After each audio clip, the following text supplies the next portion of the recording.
I was judging a business plan competition, and I was on this panel of venture capitalists and me. We were talking about watching this college business plan competition going on. And one of the interesting things, and we're talking the management team, the company was pitching their management team, and they didn't have everybody they needed for the team. And what I thought was really, what struck me, thinking here's a bunch of young guys. They look like me. I'll say this are a bunch of young white guys wearing polo shirts, pitching their business plan for this golf concept. And it struck me that here these guys are talking about this thing. And one of the things they had is they didn't have anybody of any color. They had nobody with any gray hair.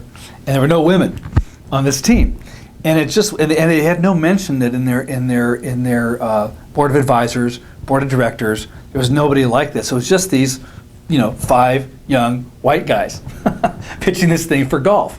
And I looked at them and I thought, are you kidding me?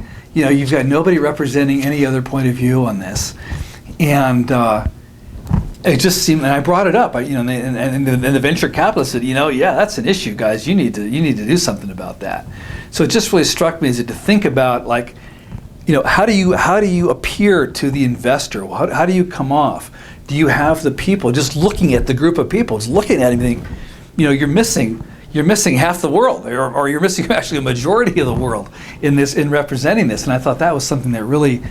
They didn't even think about. They were just there with all their friends, and and everybody the homogenized look of these guys, and it just they needed to fix that, I think. And you could fix it. They don't have to be on the management team necessarily, but they could certainly be on a board of directors or the board of advisors, and whoever's on those advisors could represent other companies or whole factions of people that could bring a lot. Even if it's just a point of view, it's like, here's how we look at this. Here's how I look at this. Is I'm a guy from India, and I think of here's how we do it in my country. Who knows? You never know what they could be thinking, and so it's always interesting to get just a wildly diverse point of view on this business, because if you don't do it, your competitors sure will.